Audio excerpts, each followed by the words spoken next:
check. This is done. Next one. Équipe. Qui avait équipe? Moi. Ah. Table ronde. Voilà. Table ronde. Table ronde. Moi. Stratégie, je ne sais plus combien, des 21. D'accord, ok. Table ronde. Il y a tout ce qu'il te faut là-dedans. Parce que le reste, la technicité, je pense que tu es capable de rédiger une fiche de poste et de définir ce que tu veux. Mais que la table ronde va t'apporter le supplément pour aller chercher les bonnes personnes. Et puis il y a d'autres choses aussi au niveau des stratégies d'équipe. Une équipe, comment est-ce que je peux essayer d'apporter un petit supplément sur l'équipe aujourd'hui? Une équipe, c'est un ensemble de personnes que vous invitez à être dans votre écosystème. Ce n'est pas un ensemble de personnes que vous vous demandez comment leur faire des choses. C'est complètement différent. Parce que là, si vous vous accueillez dans votre équipe et que vous avez cette intention de dire « Ok, moi je cherche quelqu'un pour être dans mon écosystème, donc je cherche quelqu'un qui soit capable de faire des miniatures YouTube pour être dans mon écosystème », en fait la personne elle va se sentir reconnue en tant qu'être humain.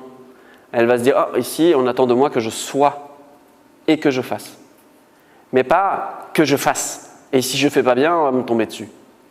Ce qui du coup aussi, tu vas te dire « Ouais, ok, mais c'est plus intime. »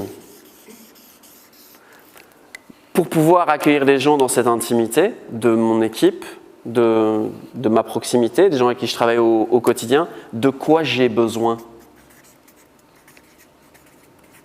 Et de quoi j'ai besoin pour pouvoir permettre à quelqu'un d'être dans mon écosystème, ça me donne la checklist de ce que je dois valider en entretien d'embauche. C'est pas qu'est-ce qu'il faut, c'est qu'est-ce que moi j'ai besoin en fait pour pouvoir donner ma confiance à cette personne. Qu'est-ce que moi j'ai besoin pour pouvoir me projeter à travailler avec cette personne sur le long terme. Qu'est-ce que moi j'ai besoin pour être vraiment heureux de travailler avec cette personne. J'ai besoin de ceci, de cela, de cela, de cela, de cela, de cela. Un bon recrutement, c'est un recrutement dans lequel on écoute nos besoins et on est capable de les formuler clairement et d'en faire un cadre de fonctionnement ensemble, quoi.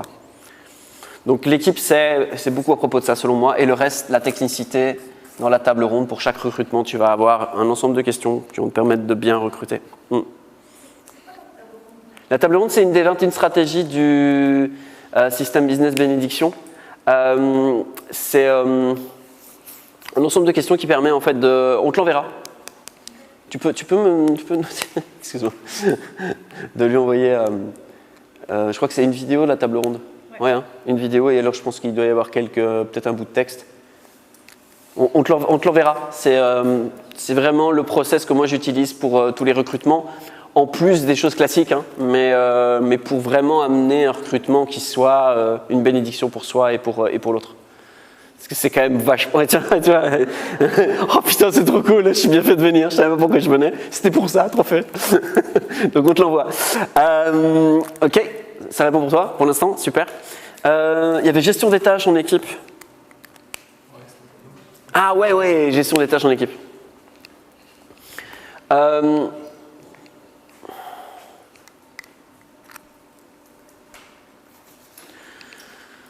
on prend ça? En fait, pour que les choses soient bien coordonnées, il faut qu'il y ait une personne qui coordonne. Vraiment, c'est super important. Je le vois bien, je l'ai vu dans certaines entreprises avec lesquelles j'ai travaillé, où en fait, tu as le boss, tu vois, il engage un bras droit, et puis il n'arrête pas de se mêler des trucs. Et donc, il y a une personne qui essaie d'organiser les choses, et puis l'autre, il fait « Oh non, il ne faut pas faire ça comme ça, faire ça comme ça », tu vois. Puis ça désorganise tout et tout le monde tout le temps. Donc, il faut juste se dire qu'à un moment donné, il y a quelqu'un qui a la source, qui lui est transmise de « Maintenant, tu dois organiser le travail pour que ça se fasse ». En général, c'est un esprit plutôt architecte qui agencer les choses pour dire ok bon on a tout ça à faire, comment on s'organise, on va faire ça lundi, on va faire ça mardi, ça on fera mercredi, alors oui ça. Et en fait c'est vraiment organisé, il faut qu'il y ait une personne qui soit en charge d'organiser le planning, d'organiser le truc, d'organiser le travail, de dire voilà en gros il faut que ça soit fait dans tel ordre pour qu'on arrive à tel objectif. Et une fois que ça s'est posé, il faut dérouler derrière.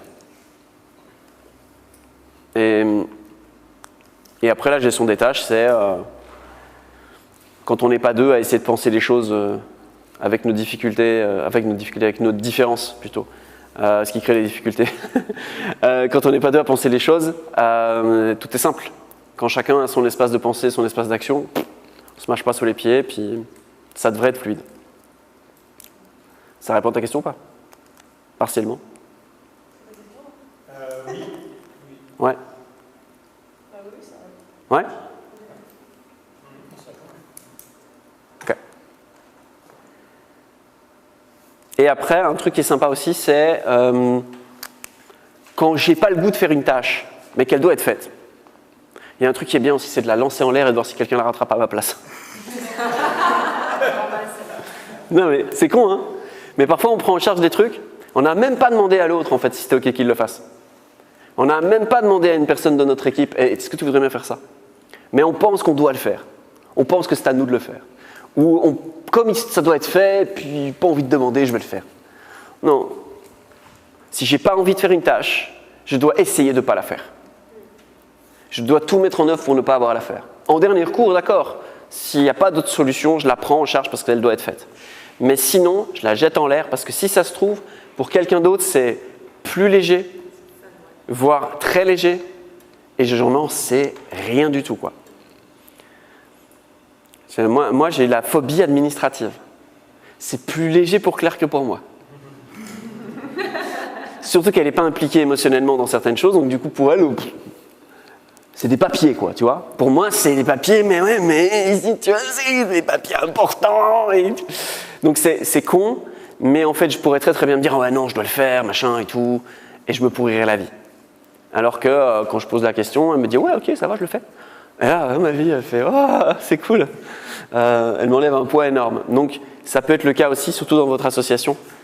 Il y a peut-être des tâches que toi tu trouves super lourdes, mais qui vont peut-être pas forcément être perçues comme lourdes par l'autre et vice versa. Donc, c'est l'avantage d'avoir une synergie à deux, c'est de justement pouvoir répartir, comme tu dis, les tâches. Mais l'idée, c'est, si j'ai pas de plaisir à le faire, faut que j'essaye de pas le faire.